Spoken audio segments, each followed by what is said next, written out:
Chapter name is control and coordination. तो chapter का नाम है कंट्रोल एंड कोऑर्डिनेशन। कंट्रोल आपको पता है कि जैसे हमारे स्कूल को कंट्रोल करने के लिए, बच्चों को कंट्रोल करने के लिए टीचर्स होते हैं, और कोई भी स्कूल में अगर कोई भी काम होता है वो कोऑर्डिनेशन से होता है। जैसे आपके पीरियड्स लगे हुए हैं कि पहला पीरियड मैथ का होगा, दूसरा साइंस का, तीसरा इंग्लिश का, ये सारा कोऑर्डिनेशन से काम चलता है। और कोऑर्डिनेट कौन करता है? प्रिंसिपल। प्रिंसिपल मैम कोऑर्डिनेट करती है स्कूल को रन करने के लिए। वो सारे टीचर्स को बताएंगे कि आपने इस पीरियड में वहाँ जाना है, आपने इस पीरियड में यहाँ जाना है। उसी हिसाब से हमारी बॉडी भी क्या करती है, ब्रेन को, हमारी बॉडी में ब्रेन जो होता है वो कंट्रोल और कोऑर्डिनेशन का काम करता है। ब्रेन सारे ऑर्गन्स को बताते हैं कि किस ऑर्गन को किस वक्त काम करना है। वो इंफॉर्मेशन कहाँ से देता है? उसे इंफॉर्मेशन भी यही ऑर्गन्स ही देते हैं। वहाँ पर सेंस ऑर्गन्स होते हैं हमारे 5। तो ये ऑर्गन्स इंफॉर्मेशन देते हैं ब्रेन को। फिर ब्रेन बैठ कर डिसीजन लेता है कि क्या करना है, उस हिसाब से डिसीजन होता है। मगर ये सारा काम बहुत ही फ्रैक्शन ऑफ सेकेंड्स के अंदर हो रहा होता है, हमें पता भी नहीं चल रहा होता है, बहुत जल्दी ये काम हो रहा होता है। तो यहाँ पर ये कंट्रोल एंड कोऑर्डिनेशन मीन्स ये चैप्टर किससे रिलेटेड होगा? It is related to the brain. ये हमारे ब्रेन से रिलेटेड होगा और हमारी स्पाइनल कॉर्ड से रिलेटेड रहेगा। तो सेंट्रल नर्वस सिस्टम और पीएनएस नर्व सारी से रिलेटेड रहेगा। ब्रेन, स्पाइनल कॉर्ड और नर्व्स, ये नर्व्स का पूरा जाल, ये सारा का सारा क्या बनाएंगे? ये बनाएंगे हमारा control and coordination. Sense organs भी इसमें होंगे। तो देखते हैं, कहता मल्टी सेलुलर ऑर्गेनिजम्स के जो उनसे ऑर्गन्स होते हैं वो इंडिपेंडेंटली इंडिविजुअली काम नहीं कर सकते, इंडिपेंडेंटली काम नहीं कर सकते। दे वर्क टुगेदर, वो सारे जुड़कर काम करते हैं। और जब वो जुड़कर काम करते हैं तब उन्हें क्या चाहिए होती है? तब उनको कोई ना कोई कोऑर्डिनेट करे। तब उनको क्या करे? कोई ना कोई कोऑर्डिनेट करे। और ये कोऑर्डिनेट की जरूरत तभी पड़ती है क्योंकि ऑर्गन्स में इकट्ठे होकर मिलकर काम करना है।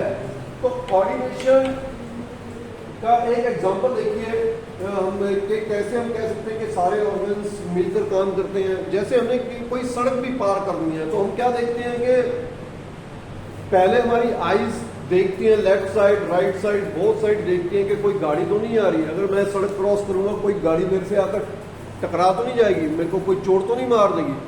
तो वो इंफॉर्मेशन किसको भेजते हैं? ब्रेन को। आईज ने इंफॉर्मेशन किसको भेजी? ब्रेन को। ब्रेन ने देखा कि हाँ, इंटरप्रेट किया हाँ कि ये सारा कुछ वो ब्रेन करता है। सो देखता है कि हाँ कितनी स्पीड रहेगी, क्या रहेगा, हम निकल जाएंगे या नहीं निकल जाएंगे। फिर ब्रेन फैसला करता है, जो वो अपने फैसले को हमारी मसल्स, लेग्स की मसल्स को भेजता है कि अब तुमने मूव करना है कि नहीं करना है। आईज ने इंफॉर्मेशन ली, ब्रेन ने उस इंफॉर्मेशन को इंटरप्रेट किया और डिसीजन लिया। फिर उस डिसीजन को कहां पर भेजा? हमारी लेग्स की मसल्स को कि तुमने मूव करना है या नहीं करना। यहां पर उसने यही एक एग्जांपल दिया है। एक लड़का है, when a boy runs to catch a ball he uses 100 of the muscles to move his arms, legs and back. तो वो अपनी मसल्स को उसको यूज करता है। ये सारी की सारी लेग्स या आर्म्स की मसल्स किसके कंट्रोल में चल रही है? सब कौन उनको कोऑर्डिनेट कर रहा है? That is brain. ब्रेन उनको कोऑर्डिनेट कर रहा है। His nervous system, his nervous system use information from the sense organ. Eye से जो इंफॉर्मेशन उनको मिल रही है उस इंफॉर्मेशन को उसका नर्वस सिस्टम यूज कर रहा है और कोऑर्डिनेट दिस मसल्स, और मसल्स को कोऑर्डिनेट कर रहा है। ड्यू टू दिस कोऑर्डिनेशन से कारण क्या हो रहा है? ये मसल्स जो उसकी हैं वो राइट टाइम पे उतना ही कॉन्ट्रैक्ट कर रही है जितनी जरूरत है, उतनी पावर जनरेट कर रही है जितनी जरूरत है। तो इस ब्रीथिंग, हार्ट बीट में भी बहुत ब्लड प्रेशर जब इंक्रीज होता है, ये भी सारा का सारा कौन कंट्रोल करता है? दैट इज हमारा नर्वस सिस्टम। तो इसलिए नर्वस सिस्टम की बहुत जरूरत है। सारे का सारा कोऑर्डिनेशन, सारा का सारा कंट्रोल कौन करता है? Nervous system.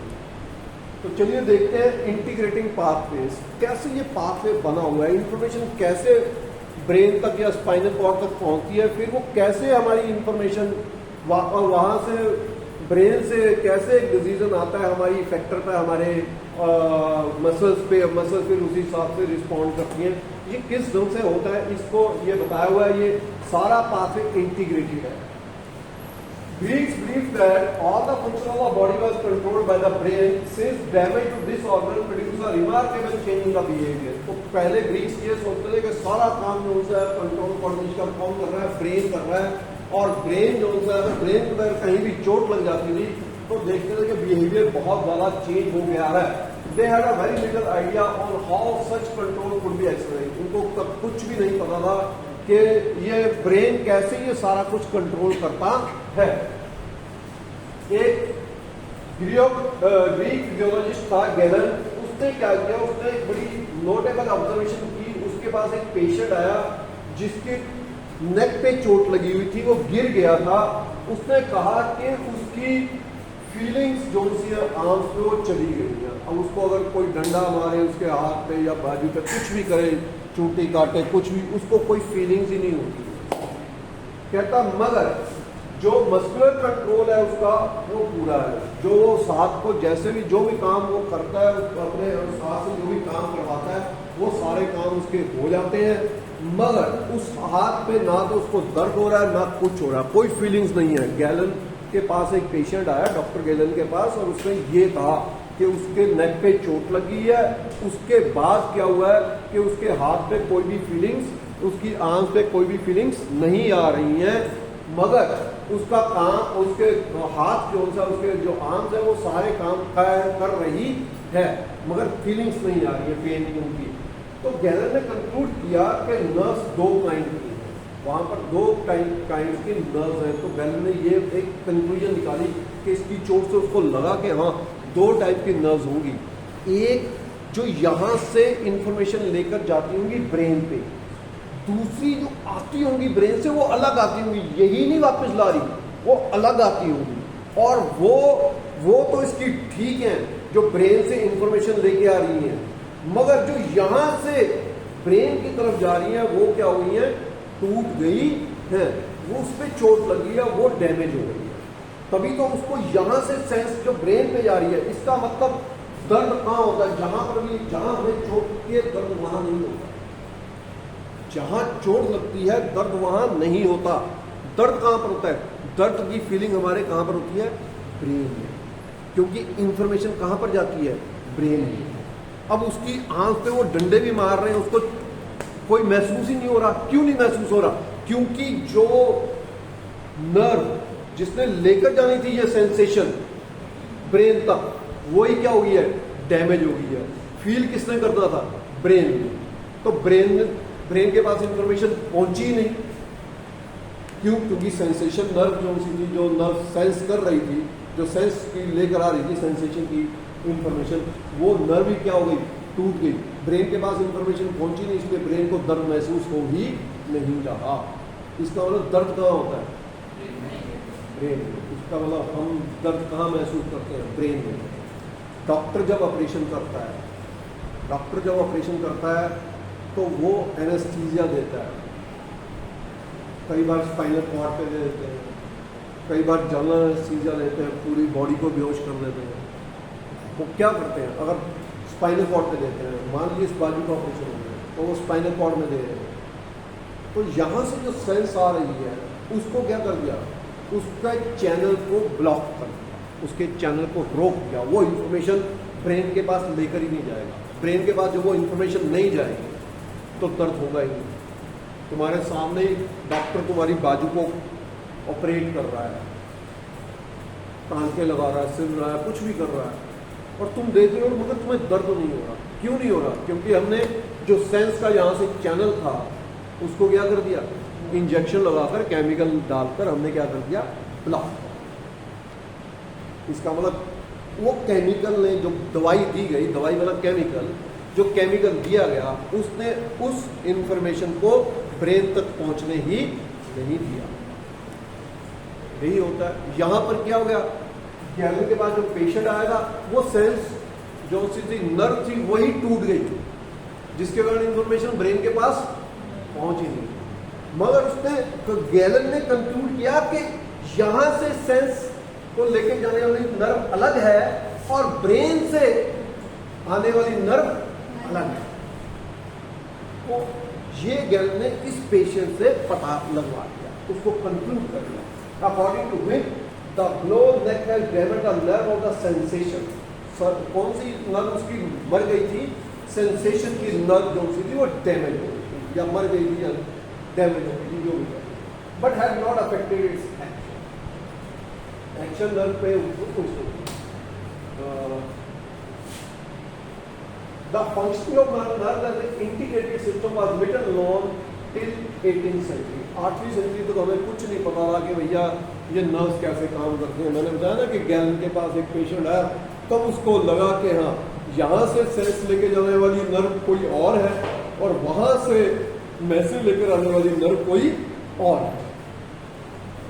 Physiologists began to study the mechanism of the nerve functioning and found how signals were transmitted by making the connection between the recent work on the electricity and the proportion of the working of the nervous system made till then। यहाँ पर इस side एक तरफ electricity की खोज हो रही है, जो करंट जा रहा था, जो चार्ज फ्लो कर रहा था एक जगह से दूसरी जगह, तो इलेक्ट्रिसिटी क्या होती है? Flow of charge. तो यहाँ पर भी ये कह रहे थे कि कुछ ना कुछ रिलेटेड होगा। यहाँ पर भी जो इंफॉर्मेशन जा रही होगी वो कैसे जा रही होगी? चार्ज के थ्रू ही जा रही होगी। और यहाँ पर भी चार्ज के थ्रू ही इंफॉर्मेशन जा रही होगी। तो सबसे पहले उन्होंने देखा कि बेसिक स्ट्रक्चर क्या है, किससे ये बना हुआ है, दैट इज न्यूरॉन। किससे बना हुआ है? Neuron. Neuron is the basic structure unit of nervous system. सारा नर्वस सिस्टम किससे बना हुआ है? न्यूरॉन का। पहले न्यूरॉन के स्ट्रक्चर को ही समझते हैं पूरा कि क्या है न्यूरॉन, कैसे काम करता है। Like all other cells, the neuron have a cell membrane, cytoplasm and nucleus। आपको पता ही है, आप क्लास 9 में पढ़कर आए हैं कि सेल किसका बना होता है? सेल होता है, सेल बॉडी का बना होता है, और सॉरी साइटोप्लाज्म होता है, बाहर उसके सेल मेम्ब्रेन होती है, और न्यूक्लियस होता है। तो इसका भी यही है, that is cell membrane, cytoplasm and nucleus. तो देखते हैं इसके फंक्शन और सारा कुछ। ये न्यूरॉन का डायग्राम दे रखा है और ये इसकी सेल बॉडी के अंदर न्यूक्लियस, और ये बाहर इसके डेंड्रॉन से आगे निकली ब्रांचेस डेंड्राइट, और ये बीच में जो सबसे बड़ा ये आधार filament that is called axon, और एक्सोन के ऊपर ये माइलिन शीट की कवरिंग रहती है, दैट इज सेक्वेंसर, और ये आपके सिनेप्टिक नोड जो नर्व एंडिंग भी कह लेते हैं, और ये एक्सोन से आगे निकले एक्सोनाइट। चलो एक एक को पढ़ते हैं। सबसे पहले क्या है? डेंड्राइट जो डेंड्रॉन से निकली है। ये क्या करती है? They are branches of dendrons, they receive impulse from the adjacent neurons. तो यहाँ पर एक और नर्व एंडिंग होगी किसी और न्यूरॉन की, और यहाँ से इंफॉर्मेशन उनके पास आ रही होगी। तो ये क्या करते हैं? दे receive impulse from the adjacent neuron. तो साथ के न्यूरॉन से इनके पास इंफॉर्मेशन आती है। बड़े अलग तरीके से इंफॉर्मेशन यहाँ पर आती है, वो हम आपको बताएंगे। दैट इज न्यूरोट्रांसमीटर के रूप में यहाँ पर इंफॉर्मेशन आती है, न्यूरोट्रांसमीटर के रूप में। वो देखेंगे आगे जब पढ़ेंगे। डेंड्रॉन की ये शॉर्ट फिलामेंट्स हैं, फ्रॉम द सेल बॉडी से अराइज हुए हैं। ये इंफॉर्मेशन लेकर आते हैं डेंड्राइट से किधर? सेल बॉडी की तरफ। तो डेंड्राइट से इंफॉर्मेशन लेते हैं और कहाँ देते हैं? सेल बॉडी में। ठीक है। उसके बाद आ गई शक्वन सेल। ये क्या करते हैं? ये एक्सोन को कवर करते हैं, सर्कल द एक्सोन। ये आपको पता ही है। एक्सोन क्या है? It is the longest filament from the cell body. ये इंपल्स को लेके जाता है सेल बॉडी से किस तरफ? That is outside the cell, मतलब डाउन तरफ नर्व एंडिंग से लेकर जाता है। ये नर्व एंडिंग कह लीजिए, सिनेप्टिक नोड कह लीजिए। तो यहाँ पर आगे आकर ये एक्सोनाइट बन जाता है। ये ब्रांच ऑफ एक्सोन है and carry impulse to synaptic nodes पे लेके जाएगा। सिनेप्टिक नोड्स पे यहाँ पर देखिए, tip of the axonite secrets neurotransmitter. ये ऐसा ही न्यूरॉन यहाँ पर होगा, ऐसा ही न्यूरॉन यहाँ पर होगा, और यहाँ से केमिकल फेंका जाएगा, और वो केमिकल कौन कैच करेगा? ये डेंड्राइट समझिए, और डेंड्राइट से इसको कैच करेगी, और इस प्रकार से न्यूरोट्रांसमीटर जो है साइनैप्स को क्रॉस कर जाएगा। इसको कहते हैं साइनैप्स। तो तभी को साइनेप्टिक नोड कहा गया।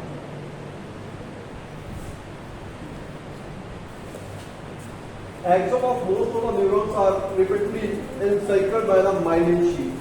तो एक्सोन जो होता है उसके ऊपर कौन सी शीट चढ़ी हुई है? That is myelin sheath. a membrane containing lipid, जो कि किसकी बनी होती है, lipid. This is called myelin sheath. Myelin in the nerve is formed of Schwann cell. Nerves के अंदर ये किसकी बनी होती है, जो nerves हमारे अंदर यहाँ पर है, तो किसकी बनी हुई है myelin sheath, that is Schwann cell की. जबकि ब्रेन में और स्पाइनल कॉर्ड में ये किसकी बनी हुई है, ओलिगोडेंड्रोसाइट. ब्रेन में और स्पाइनल कॉर्ड में माइलिन शीट किसकी बनी हुई है, oligodendrocyte. The myelin sheath has a shiny white colour. Myelin sheath का कलर क्या होता है जी, व्हाइट. हमारे ब्रेन में दो मैटर्स रहते हैं, ग्रे मैटर और व्हाइट मैटर. तो जहां पर माइलिन शीट होगी वहां पर व्हाइट मैटर रहेगा, जहां पर नॉन माइलिन शीट होगी वहां पर कौन सा मैटर रहेगा, दैट इज ग्रे मैटर. तो माइलिन शीट जो होती है वो व्हाइट कलर की होती है, इसकी व्हाइट मैटर बनाती है. The part of brain and spinal cord where myelinated nerve cells are present in abundance is called white matter. Brain और स्पाइनल कॉर्ड में जिस पार्ट पे माइलिन शीट वाले नर्व सेल्स प्रेजेंट होंगे that we call it white matter. और जब जहां पर non myelinated nerve cells present होंगे उनको क्या कहेंगे, ब्रेन. ठीक है. तो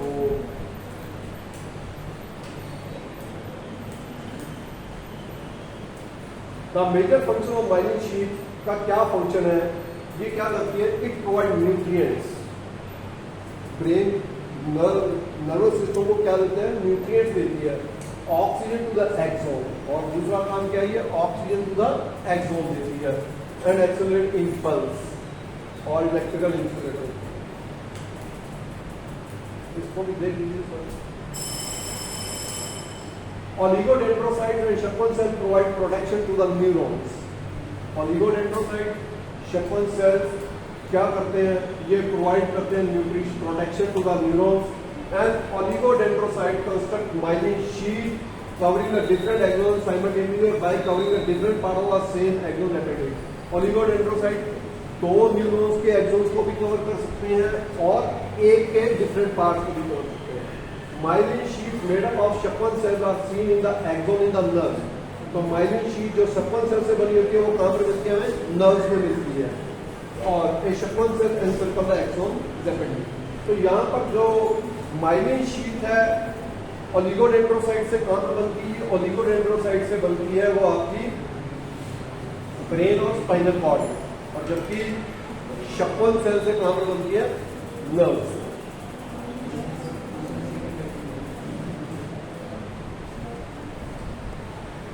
अब ये आपको दिखाई गई है कैसे इंपल्स जनरेट होती है, कैसे आगे बहती है, कैसे आगे चलती है, कैसे वो ट्रांसमिट. तो the outer surface of the plasma membrane of neuron is positively charge. तो ये न्यूरॉन है और न्यूरॉन की बाहर वाली क्या साइड है कि पॉजिटिवली चार्ज. मैंने आपको कहा था इलेक्ट्रिसिटी फ्लो ऑफ चार्ज, तो यहाँ पर चार्ज की थ्रू दिखा रहे हैं. और the inner surface is negatively charge. Inner surface is negatively charge. This is due the difference in the distribution of certain oils. कुछ ऑयल्स रहेंगे, जैसे आप नमक खाते हैं, पॉजिटिव सीएल नेगेटिव रहता है, वो हमारा मिनरल बैलेंस बनाते हैं, पोटेशियम आयोडाइड ये रहता है. When stimulated, the distribution of ions in the particular part changes and hence the inner surface becomes positive charge and the outer surface. अब कोई स्टिमुलस आ गया, जैसे मान लीजिए मैंने यहाँ पर चुंबी काटी, मैंने पिन चुभोया, तो यहाँ पर अब क्या होगा कि जो यहाँ वाला पार्ट था वो पॉजिटिव चार्ज ना होकर पॉजिटिव चार्ज अंदर चले जाएंगे और नेगेटिव चार्ज बाहर आ जाएंगे. जैसे यहाँ पर हुआ, पॉजिटिव चार्ज अंदर चले गए, नेगेटिव चार्ज बाहर आ गया. अब इसके कारण इसके बगल वाले भी, जो इसके बगल में बैठा है, वहां पर भी चार्ज क्या हो जाएगा, ऐसा ही डिस्टर्ब हो जाएगा. फिर क्या हुआ, नेगेटिव पॉजिटिव, फिर ऐसे नेगेटिव पॉजिटिव चलता जाएगा और इस प्रकार से एक नर्व इंपल्स पैदा होगी. ये एक सिग्नल पैदा हुआ electrical. The momentary charge difference, ये मोमेंटरी चार्ज डिफरेंस हुआ, stimulate its adjacent part. Adjacent part को स्टिमुलेट कर दिया, changes occur to. As this process proceeds, impulse gets transmitted as electric charge. तो यहाँ पर ये किस ढंग से electric charge nerve impulse pass होती है, as a electrical charge. Nerve impulse कैसे बह रही है, इलेक्ट्रिकल चार्ज के रूप में बह रही है. Nerve impulse are message transmitted through the neuron. तो ये एक मैसेज है तो ये बहते हैं, आगे आ गए साइनेप्स। अब ये बहता बहता कहाँ पर पहुंच गया है? ये बहता बहता पहुंच गया है जी, ये सारा होता हुआ यहाँ पर पहुंच गया सिनेप्टिक लोब, सिनेप्टिक लोब। अब आ गए साइनेप्स, सिनेप्टिक लोब से पहुंच गए वहां पर। ये जो इलेक्ट्रिकल इम्पल्स पैदा हुई थी, ये एक केमिकल का रूप ले लेगी, वहां पर एक केमिकल पैदा होगा जिसको हम क्या कहेंगे? न्यूरोट्रांसमीटर। सिनेप्स का जंक्शन बिटवीन टू न्यूरॉन्स, ये दो न्यूरॉन्स के बीच में जंक्शन है। और मसल सेल और दो न्यूरॉन्स के बीच में भी हो सकता है ये जंक्शन, न्यूरॉन और मसल सेल के बीच में भी ये जंक्शन हो सकता है, और न्यूरॉन और ग्लैंडुलर सेल के बीच में भी ये जंक्शन हो सकता है। न्यूरॉन न्यूरॉन के बीच में भी हो सकता है, न्यूरॉन मसल्स के बीच में भी हो सकता है, न्यूरॉन ग्लैंडुलर सेल के बीच में भी हो सकता है। When electrical impulse from the axon reaches the synaptic lobe, जब इलेक्ट्रिकल इम्पल्स पहुंच जाते हैं कहां पर? सिनेप्टिक नोड्स पे। मैंने बताया ना, एक्सोन से होती कहां पहुंच गई? अब सिनेप्टिक नोड्स पे। तुम्हें भी बताकर रहता हूं कि जब वो यहां पर पहुंच जाएगी, यहां पर सिनेप्टिक नोड्स पे, सिनेप्टिक नोड्स पे जब पहुंचेगी तो क्या होगा? Certain chemical substance are secreted from there to the synaptic cleft. तो वहां पर केमिकल्स पैदा होंगे जिनको अब ये न्यूरोट्रांसमीटर बन जाएगा। These chemical substances are called neurotransmitter। In chemicals को हम क्या कहते हैं? Neurotransmitter. They stimulate the adjacent dendrites or the cell or the new electrical impulse are generated। तो ये जाकर adjacent dendrite पे गिरेंगे और वहां पर एक क्या पैदा कर देंगे? वहां पर एक नई इलेक्ट्रिकल इंपल्स पैदा हो जाएगी। तो जब वो सिनेप्टिक नोड्स पे पहुंचे वहां पर उन्होंने केमिकल दिया, केमिकल जो सा था वो वहां से गिरा और नीचे वाली पर आकर आ गया। नीचे अब क्या हो गया? नीचे वाली डेंड्राइट्स पे क्या हो गया? नीचे वाले न्यूरॉन में क्या हो गया? एक नई इलेक्ट्रिकल इंपल्स पैदा हो गई। फिर ये यहां तक पहुंचेगी इसकी सिनेप्टिक लोब पे, फिर वहां पर केमिकल पैदा होगा, फिर वो केमिकल फिर इस प्रकार से इंफॉर्मेशन पहुंचती है हमारे ब्रेन पे या स्पाइनल कॉर्ड। तो ये इस प्रकार से जाती है। ये न्यूरोट्रांसमीटर है, ये सिनेप्टिक लेफ्ट इसने छोड़ा है। पहले यहाँ पे इलेक्ट्रिकल इम्पल्स, इलेक्ट्रिकल इम्पल्स के बाद नर्व इम्पल्स कहाँ पर केमिकल इम्पल्स या न्यूरोट्रांसमीटर कहाँ पर बनता है? सिनेप्टिक नोड, नर्व एंडिंग भी कह लेते हैं। तो अभी आपको बताया था कि 3 टाइप्स के न्यूरॉन का रहती है इंटीग्रेशन। न्यूरॉन न्यूरॉन के साथ है, ठीक है जी, नर्व सेल के साथ, और नर्व सेल मसल सेल के साथ, और नर्व सेल ग्लैंडुलर सेल के साथ। तो ये इंफॉर्मेशन यहाँ से तो सिनेप्टिक बिल्कुल like that. On the basis of the direction of the impulse, neuron can be classified into the sensory neurons. तो 2 टाइप में इनको बांटा गया। वैसे हम 3 में भी आ जाएगा, अभी आपको हम बता देंगे। सेंसरी न्यूरॉन्स जो सेंस, जो इंफॉर्मेशन लेके जाएगा कहां से? ऑर्गन से ब्रेन की तरफ, स्पाइनल कॉर्ड की तरफ। जो सेंस ऑर्गन से इंफॉर्मेशन कहां लेकर जाएगा? ब्रेन की तरफ या स्पाइनल कॉर्ड की तरफ, सीएनएस की तरफ। That is sensory neural impulse carry impulse to the brain. ये कहां लेकर जाती है इंपल्स? ब्रेन और स्पाइनल कॉर्ड की तरफ। Motor neural carry impulse from brain to the, motor क्या करके लाती है? मोटर ब्रेन से चलती है हमारे different parts of the organ, जहां पर इफेक्ट है।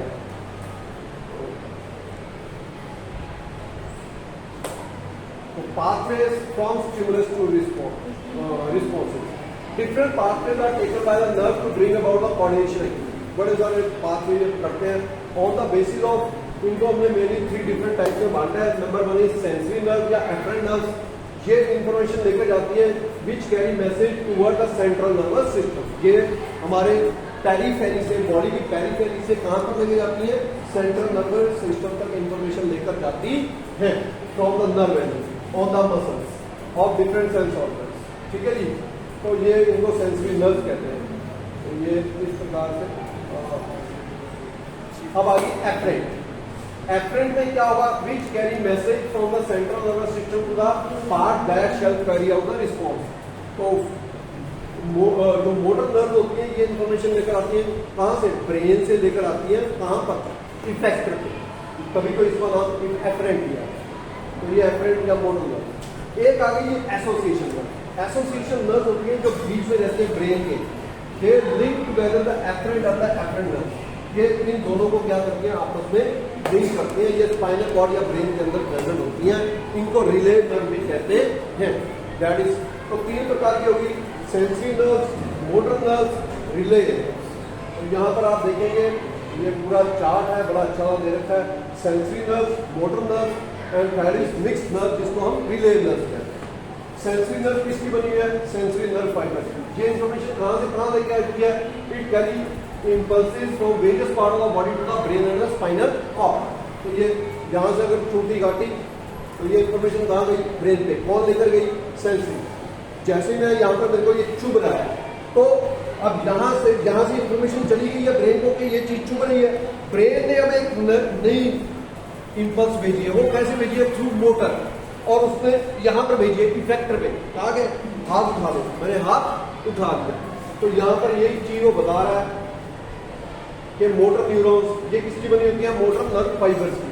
ये इंपल्स ये कहाँ से आती है, impulse from brain and spinal cord to the various part. जैसे यहाँ पर मैंने दिखाया कि मेरी ये पार्ट मिक्स, ये कहाँ पर होती है, ये ब्रेन और स्पाइनल कॉर्ड के अंदर ही होती है, और ये दोनों के मिक्स से बनी होती है, सेंसरी नर्व फाइबर और मोटर नर्व फाइबर से बनी होती है। ये carry impulse to and from the brain and the spinal cord, तो ब्रेन और स्पाइनल कॉर्ड के अंदर। तो आज इतना ही आपको करना है, कल आपको करवाएंगे टाइप्स ऑफ बॉडी नेशन।